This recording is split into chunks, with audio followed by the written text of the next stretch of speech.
जरा उठा लो, तुम्हें चांद देखना है घूंघट जरा उठा लो, तुम्हें चांद देखना है घूंघट जरा उठा लो, तुम्हें चांद देखना है घूंघट जरा उठा लो, तुम्हें चांद देखना है घूंघट जरा उठा लो। कुछ सोचने के पहले मुझको गले लगा लो, कुछ सोचने के पहले मुझको गले लगा लो।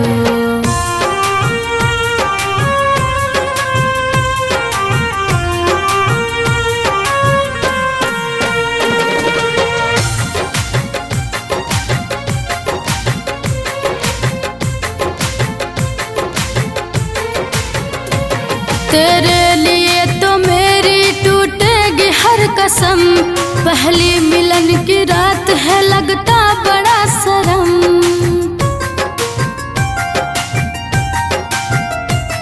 तेरे लिए तो मेरी टूटेगी हर कसम, पहली मिलन की रात है लगता बड़ा शर्म।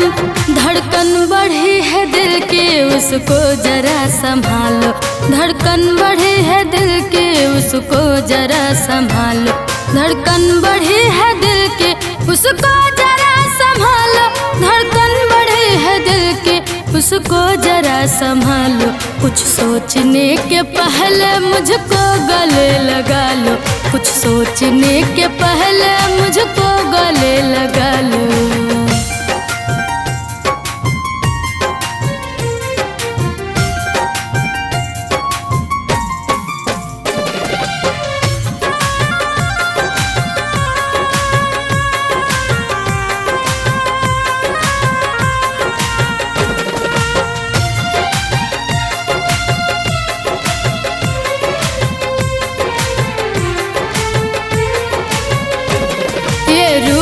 जवानी गैरों से बचा कर, पर्दे में अपने आप को रखती थी छुपा कर।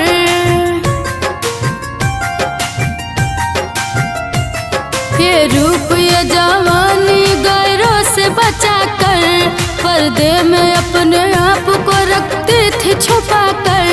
हर दूरियां मिटा कर सीने से अब सटा लो, हर दूरियां मिटा कर सीने से अब सटा लो, हर दूरियां मिटा कर सीने से अब सटा लो, हर दूरियां मिटा कर सीने से अब सटा लो।